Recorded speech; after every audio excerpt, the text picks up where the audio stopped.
같이 찬양함으로 예배 시작하도록 하겠습니다.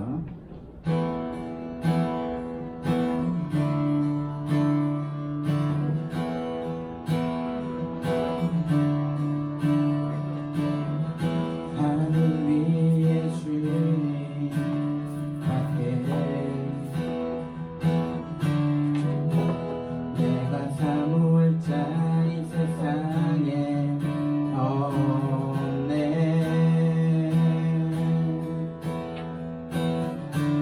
내 맘과 힘은 믿을 수 없네. 오직 한 가지 그 진리를 믿네. 주는 나의 주는 나의 힘이요. 주는 나의 힘이요. 영원히 주를 의지하리. 주는 나의 힘이요. 주는 나의 힘이요. 주는 나의 힘이요. 영원히 주를 의지하리. 영원히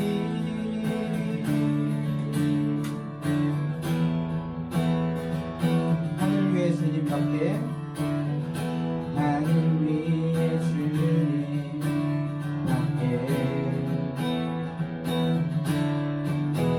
내가 사모할 자 이 세상에 없네.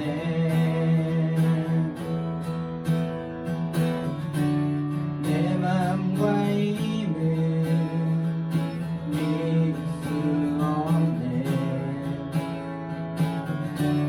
오직 한 가지 그 진리를 믿네. 주는 나의 힘이요. 주는 나의 힘이요. 주는 나의 힘이요. 영원히 주를 의지하리. 주는 나의 힘이요. 주는 나의 힘이요. 주는 나의 힘이요. 영원히 주를 의지하. 주는 나의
같이 일어나서 나는 예배드립니다. 찬양하도록 하겠습니다. 나는 하나님을 예배하는 예배자입니다. 내가 서 있는 곳 어디서나 하나님을 예배합니다. 내 영혼 거룩한 은혜를 향하여 내 마음 완전한 하나님 향하여 이곳에서 바로 이 시간 하나님을 예배합니다. 나의 평생에 단 한 가지 소원 주의 아름다우신 보며 사랑 노래하는 것 나의 왕 되신 주님의 얼굴 구하며 그 사랑 안에 머물러 사랑 노래합니다. 고백합니다. 나는 전능하신 아버지 하나님, 천지의 창조주를 믿습니다. 나는 그의 유일하신 아들, 우리 주 예수 그리스도를 믿습니다. 그는 성령으로 잉태되어 동정녀 마리아에게서 나시고 본디오 빌라도에게 고난을 받아 십자가에 못 박혀 죽으시고 장사된 지 4일 만에 죽은 자 가운데서 다시 살아나셨으며 하늘에 오르시어 전능하신 아버지 하나님 우편에 앉아 계시다가 거기로부터 살아있는 자와 죽은 자를 심판하러 오십니다. 나는 성령을 믿으며 거룩한 공교회와 성도의 교제와 죄를 용서받는 것과 몸의 부활과 영생을 믿습니다. 아멘. 오늘 우리에게 주시는 하나님의 말씀은 신약성경 사도행전 1장 9절에서 11절의 말씀입니다. 성경을 제가 공독하도록 하겠습니다. 이 말씀을 마치시고 그들이 보는데 올려져 가시니 구름이 그를 가려 보이지 않게 하더라. 올라가실 때에 제자들이 자세히 하늘을 쳐다보고 있는데 흰옷 입은 두 사람이 그들 곁에 서서 이르되 갈릴리 사람들아 어찌하여 서서 하늘을 쳐다보느냐 너희 가운데서 하늘로 올려지신 이 예수는 하늘로 가심을 본 그대로 오시리라 하였느니라. 아멘. 이것은 하나님의 말씀입니다. 본문을 통해서 성결교회와 재림 이런 제목으로 말씀을 나누도록 하겠습니다. 재림에 대해서 여러분들 많이 좀 들어보셨습니까? 재림 하면 떠오르는 게 뭐 있나요? 연예인 이름 뭐 이러면 안 되고요. 재림. 재림은 기독교 신앙에서 굉장히 중요한 부분을 담당하고 있습니다.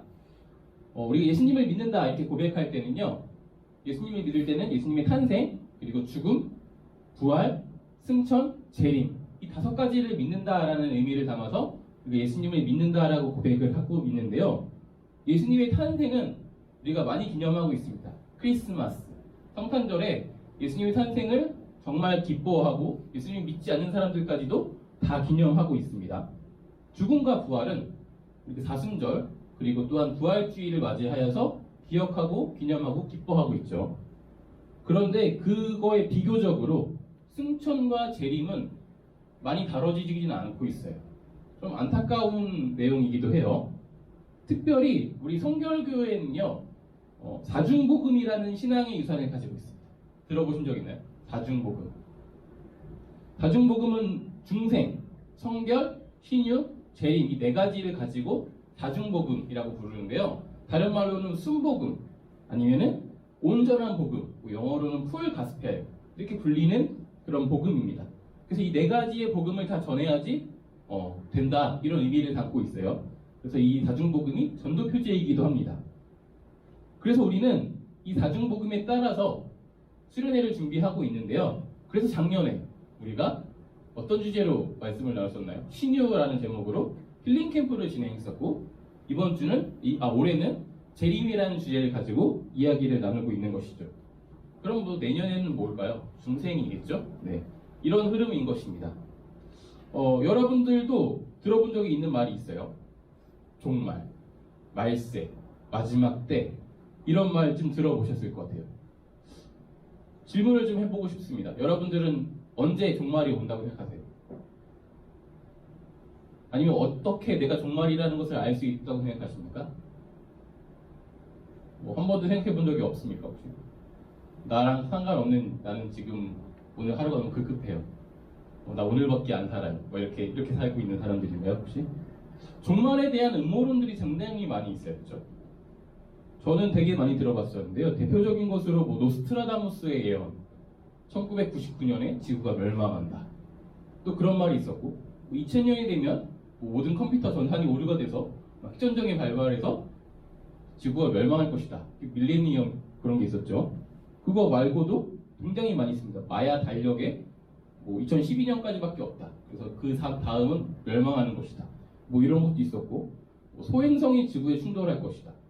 화성이 지구에 충돌할 것이다. 아니다. 지구의 해수면이 상승해서 다 잠길 것이다. 뭐 여러 가지 종말에 대한 이야기들이 많이 있습니다. 시기에 대해서도요. 방금 얘기했던 뭐 99년, 2000년, 12년뿐만이 아니라 찾아보니까 뭐 32년, 뭐 2060년, 2100년 이렇게 망한다. 이런 것들이 굉장히 많이 있습니다. 사람들이 관심이 많은 것이죠. 음모론이 굉장히 많이 펼쳐져 있는 것입니다. 알지 못하는 내일의 이야기이고 또한 무서운 이야기이기 때문에 그렇습니다. 많은 사람들은 종말에 관심이 있어요. 특히 많은 사람들은 이단에서 이 종말에 관심을 많이 보이고 있습니다. 이 사람들은 한 3가지 정도로 이야기를 합니다. 우리 단체 안에 재림주가 있어. 우리 단체 안에 다시 돌아오신 예수님이 있어. 이렇게 이야기하는 단체가 있고요. 아니면은 언제 마지막 때가 올 거니까 너 빨리 준비해야 돼. 이렇게 시기를 강조하는 단체가 있고요. 마지막으로는 우리가 마지막 때에 이런 조건을 가져야지 구원을 받을 수 있어. 너 이런 조건을 위해서 빨리 준비해야 돼. 이렇게 요구하는 단체가 있습니다. 크게 이게 다 들어있는 데도 있고 뭐 몇 개만 들어있는 데도 있고, 이단은 보통 이 3가지를 가지고 종말에 대해서 이야기를 합니다. 생각보다 많은 사람들이 여기에 빠져요. 좀 사기 당할 것 같은 사람만 빠지는 것이 아니고요. 되게 똑똑해 보이는 사람, 아니면 평범한 사람, 아니면 학벌이 좀 좋은 사람들도 많이 이단에 빠져 있습니다. 왜 그럴까요? 종말이 무서운 걸 수도 있죠. 아니면 지금 내가 살아가는 삶이 더 어려워서 빨리 종말이 왔으면 좋겠다라고 생각할 수도 있어요. 그게 아니면요, 사회가 많이 불안하잖아요. 우리가 어딘가에 소속돼서 안정감을 누리고 싶은데 거기서 그 사람들이 굉장히 친절하게 대해주고 애틋하게 대해주니까 뭔가 그 단체에서 주는 소속감 그리고 그 관계들이 좋아서 거기 남아있는 경우들도 있습니다. 그것도 아니라면 속이는 사람들일 것입니다. 그렇죠? 이 종말 재림, 사실은 이 사람들보다 저와 여러분들이 더 많이 알고 있어야 되고 더 많이 관계하고 있습니다. 우리는 이것과 뗄래야 뗄 수 없는 삶을 살아왔고, 여러분들은 이 종말에 대해서 누군가한테 설명할 수 있는 날이 올지도 모르겠어요. 여러분들은 이 종말, 이 재림에 대해서 얼마나 알고 계시나요? 조용해졌죠. 평소에도 조용하지만 문득 제가 이 질문을 던지고 제가 지나가면서 봤던 그 수학학원의 광고 카피가 떠올랐습니다. 설명할 수 없으면 아는 것이 아닙니다. 이렇게 써있는 광고 카피를 본 적이 있는데요. 동의하시나요? 우리가 재림에 대해서 이런저런 이야기들을 많이 알고 있지만 설명할 수 없다면 아는 것이 아니라고 표현할 수도 있을 것 같아요. 오늘 우리가 말씀을 통해서 그걸 좀 알아보는 시간들을 가졌으면 좋겠습니다.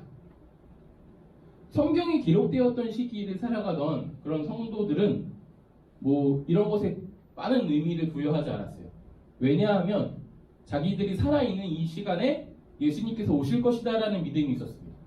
내가 죽기 전에 세상의 끝이 올 거야 라고 믿었기 때문에 많은 뭐 종말에 대해서 재림에 대해서 많은 논의를 하는 것보다는 오히려 기다렸던 사람들입니다.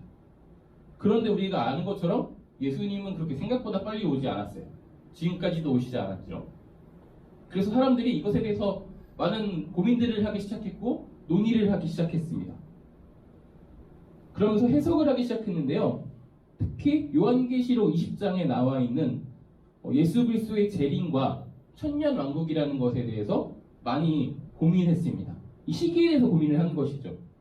예수 그리스도의 재림이 천년왕국 혹은 뭐 하나님 나라라고 부르기도 해요. 이 하나님 나라, 이 천년왕국 이 전에 있을 것인지 아니면 천년왕국이 지난 후에 있을 것인지 아니면 이 천년왕국 자체가 없을 것인지에 대한 해석을 하기 시작한 것이죠.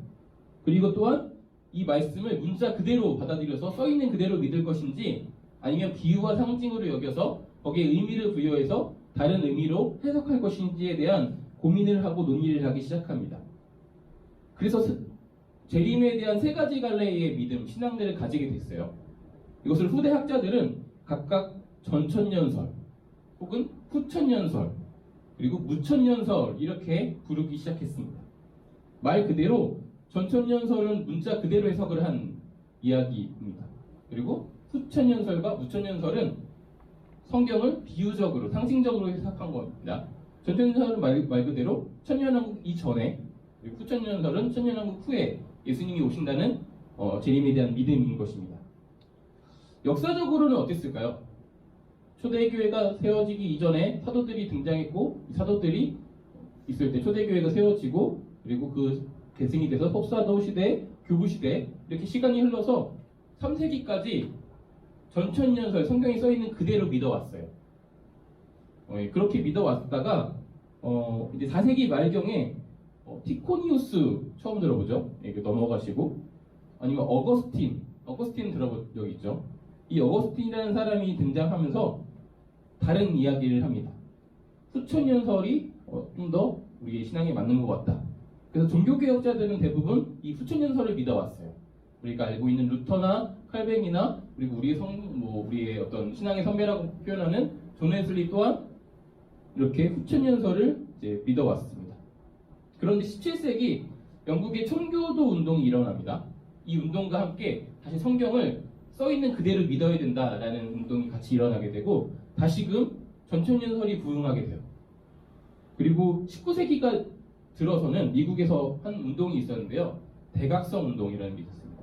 우리가 영적으로 좀 각성해야 된다, 신앙적으로 각성해야 된다라는 운동이었는데요. 이 운동과 함께 이 재림에 대한 신앙들이 많이 세분화됐습니다. 그러면서 세대주의적 전천년설이라는 것들이 등장하기 시작합니다. 그리고 오늘날까지 이어져 왔습니다. 전천년설은 보통 보수적인 교회에서 많이 믿고 있어요. 침례교단 아니면 오순절 계열의 교회 아니면은 우리가 같이 섬기고 있는 성결교회 이런 데서 전천년설을 많이 믿고 있고요. 그리고 반대로 장로교와 감리교는 후천년설 혹은 무천년설을 많이 이렇게 믿고 있습니다. 그럼 재림에 대한 어떤 교회들의 신앙을 한번 짧게 설명을 해보려고 하는데요. 되게 강의 형식이죠. 오늘은 어쩔 수 없을 것 같아요. 그래서 뭔지 되게 간략하게 나름 이해할 수 있을 것 같이 제가 써놨거든요. 그래서 이런 것들을 좀 준비를 했으니까요. 한번 쭉 정리를 해보시고 재림에 대한 이론들은 이런 것이 주류고 이 외의 것은 다 이단에서 얘기하는 거구나 이렇게 생각하시는 게 어떻게 보면은 이해하기 편한 방법일 수도 있습니다. 먼저는 전천년설을 좀 설명해 보려고 합니다. 전천년설이라는 신앙은 한마디로 이야기하면 천년왕국 이전에 예수 그리스도의 재림이 있다라고 이렇게 문자 그대로 믿는 신앙입니다. 크게 네 가지로 이야기를 할 수 있습니다. 역사적 전천년설 그리고 세대주의적 전천년설로 나뉘고요. 이 세대주의적 전천년설이 또 다시 두 가지 갈래를 또 내게 되는데요. 처음 들어볼 수도 있어요. 메시아닉주 전천년설이라는 게 있고 점진적 세대주의적 전천년설 이렇게 네 가지로 나뉘어집니다. 말이 어렵죠? 안 어려운 얘기를 먼저 할게요.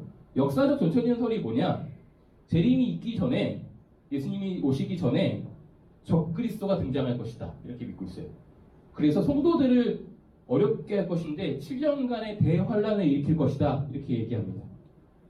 그 후에 예수님의 지상재림이 있을 것이고 이 시기에 죽었던 성도들이 부활하게 되는 일이 일어난다. 그리고 함께 휴거하게 된다. 휴거 혹시 들어본 적 있으세요? 하늘로 불려 올라가는 죽지 않고 불려 올라가게 되는 일을 말을 하는 거예요. 죽었던 성도들은 부활을 하고 살아있는 성도들은 변화해서 같이 휴거하게 된다. 이런 신앙을 가지고 있습니다. 그리고 예수 그리스도의 재림으로 이제 사탄과 전쟁이 시작되는데요. 이 전쟁은 아마겟돈 전쟁이라고 불러요. 이 전쟁에서 사탄이 패배하게 되겠죠. 그래서 유황불에 묶여있게 됩니다. 그리고 이 천년왕국이 끝날 때쯤 사탄이 잠시 풀려나게 되고요. 사탄이 곡 그리고 마곡이라는 것들 자기의 수하로 삼아서 다시금 반란을 꾀합니다.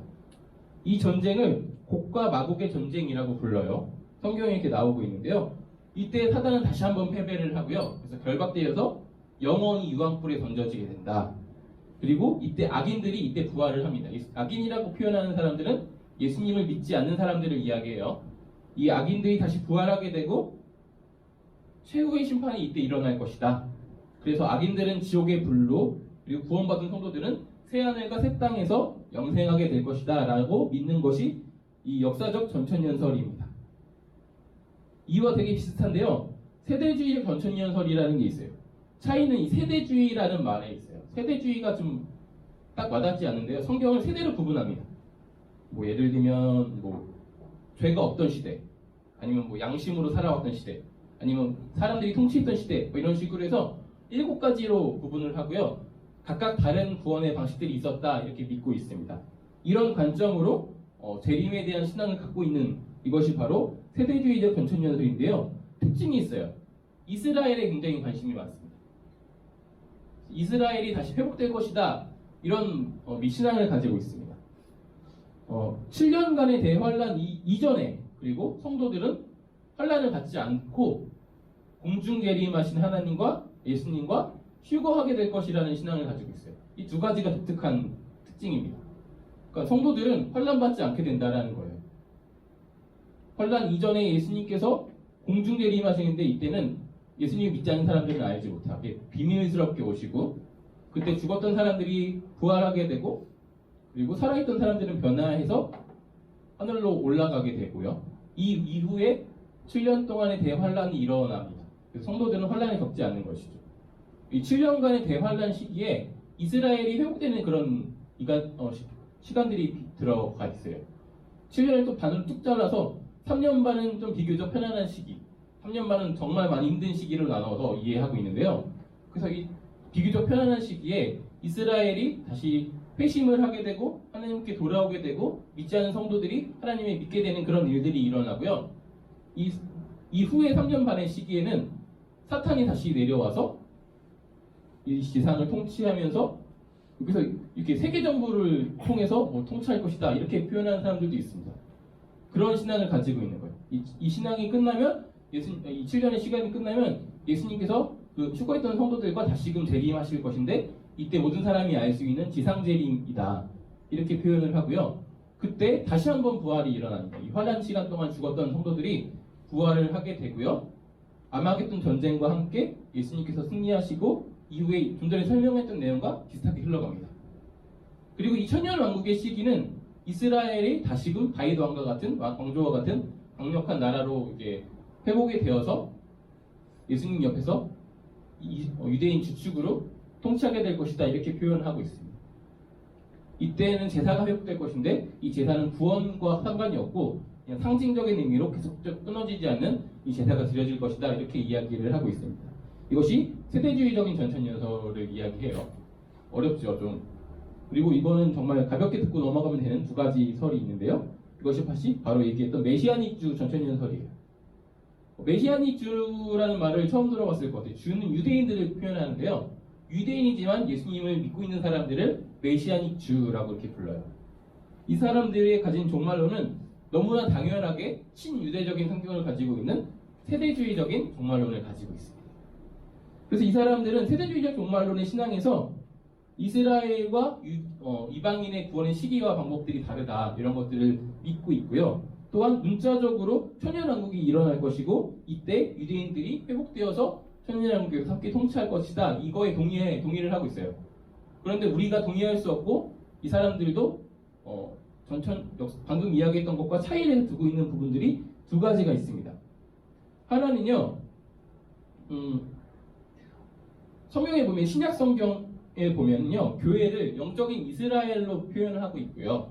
교회를 통해서 구원의 어떤 비밀들이 드러나고 구원이 성취될 것을 이제 표현을 하고 있는데요. 이걸 인정하지 않아요. 네. 그냥 혈통적인 이스라엘이 구원을 다 이뤄낼 것이다 이렇게 표현을 하고 있고요. 또 성경에서는 모든 유대인들이 다 구원을 받는 게 아니고 환란을 겪어내고 남아있는 사람들이 이제 구원을 얻게 될 것이라고 표현하는데요. 그렇지 않고 다 모든 유대인들은 다 이제 구원을 얻을 것이다. 이런 신앙들을 가지고 있어요. 이건 우리가 동의할 수 없는 부분입니다. 이게 바로 메시아닉주에 가지고 있는 세대주의적 신앙이고요. 마지막으로는 이제 점진적 세대주의적 전천연설이라고 표현하는데요. 이것도 정말 가볍게 듣고 넘어가면 돼요. 세대주의적인 신앙이 세대를 구분한다고 했습니다. 세대마다 구분되는 어떤 일들이 일어난다고 이야기했는데요. 이 사람들은 이걸 살짝 뭉개요. 그래서 교회 시대에도 유대인을 향한 구원들은 점진적으로 성취되고 있으며 천년왕국에 이르러서 완성된다 이렇게 표현하고 있는 그 정도만 알고 있으면 되는 그런 신앙들입니다. 그리고 이어서 후천년설에 대해서 함께 이야기를 좀 해보려고 하는데요. 후천년설은요, 천년왕국 이후에 예수 그리스도의 재림이 있다 이렇게 믿고 있는 신앙입니다. 어거스틴은 이 천년왕국이 예수님의 초림, 예수님의 그 탄생, 성육신과 함께 이미 시작됐다 이렇게 표현하고 있어요. 그리고 점진적으로 우리가 살고 있는 이 땅 가운데 우리 삶의 자리에 하나님의 나라가 드러나게 될 것이다 이렇게 믿고 있는 신앙입니다. 이런 맥락의 설교들을 여러분들은 많이 들어보셨을 것 같습니다. 이것도 두 가지로 구분을 할 수 있는데요. 하나는 보수적인 관점에서 가지고 있는 역사적 후천연설이라는 것이 있고요. 다른 하나는 자유주의적 신앙을 가지고 있는 후천연설이 있습니다. 이 역사적 후천연설은 뭐냐면요. 말 그대로 복음이 확산되면요. 세상의 악들이 점차적으로 감소할 수밖에 없죠. 복음의 영향이 커지니까. 그리고 인류 대부분의 이제 성도가 되는 그런 이상적인 사회가 이루어집니다.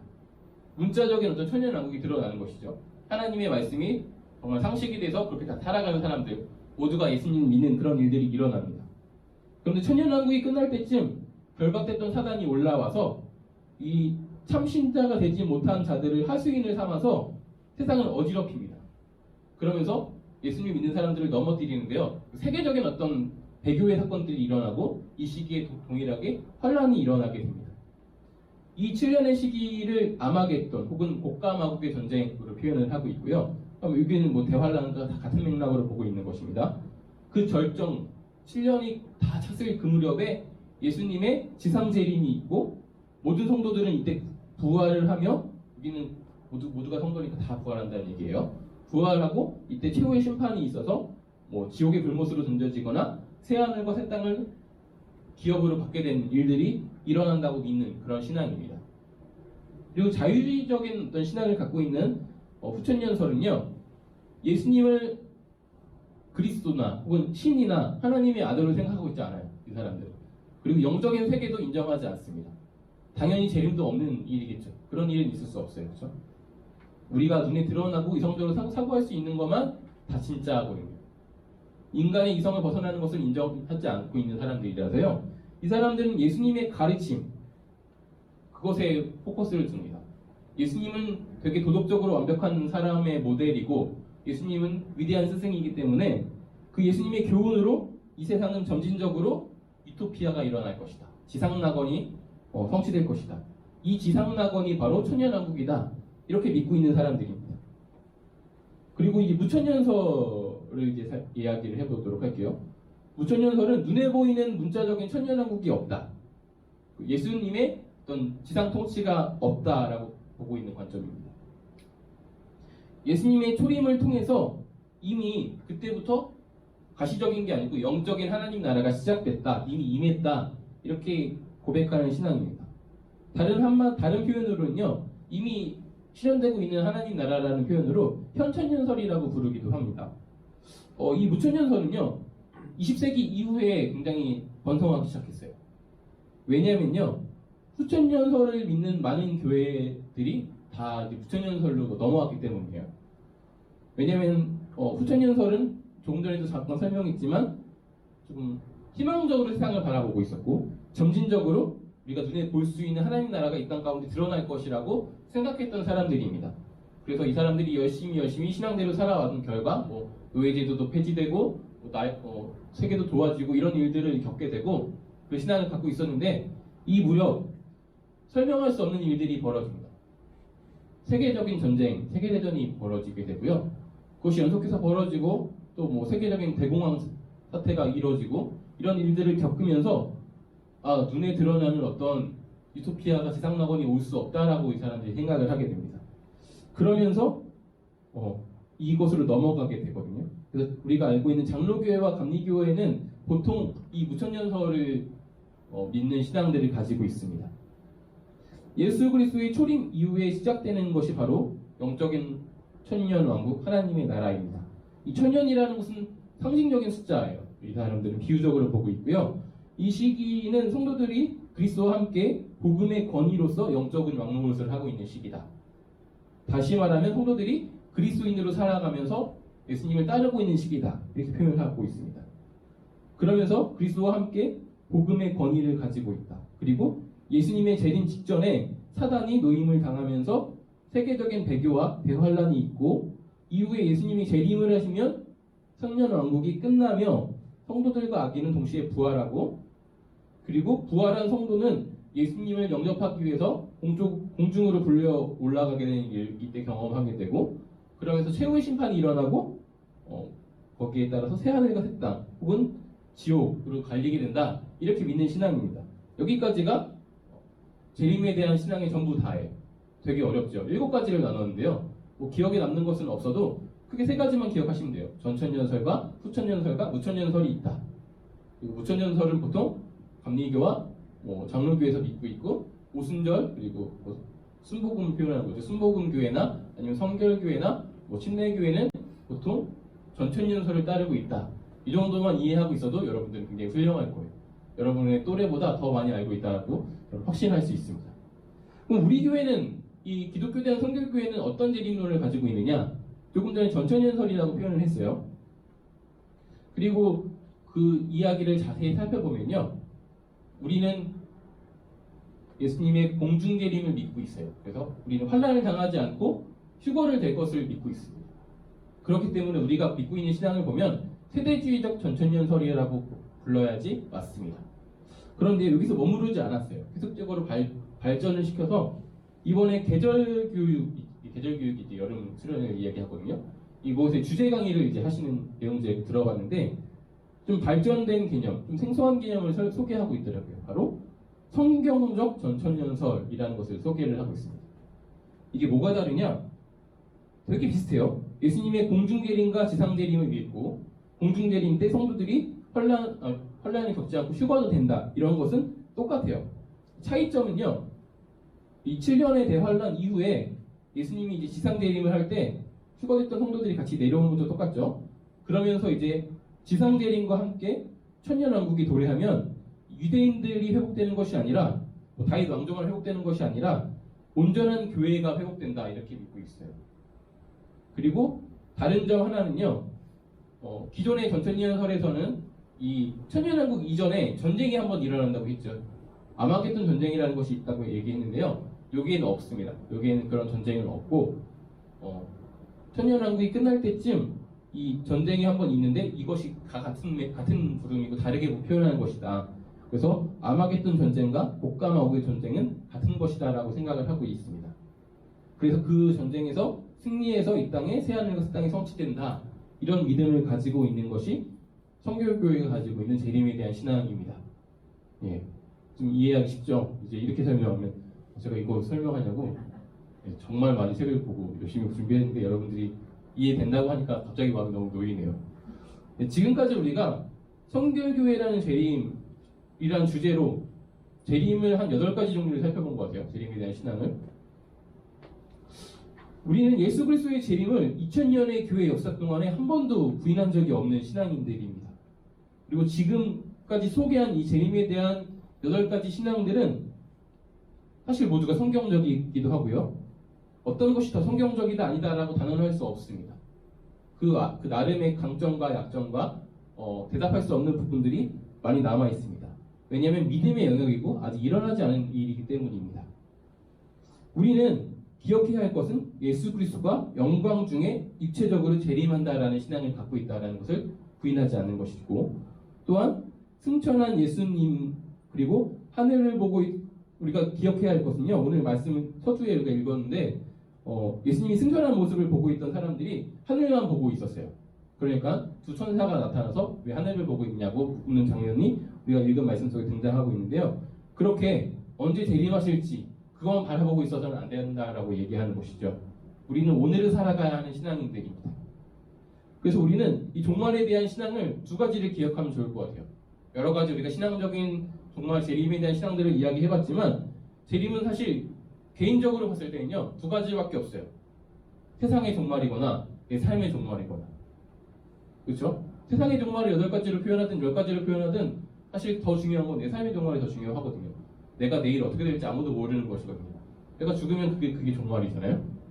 그래서 우리는 오늘을 살아가야 된다. 내일은 우리의 시간이 아니다라는 신앙을, 믿음을 다시금 상기해야 합니다.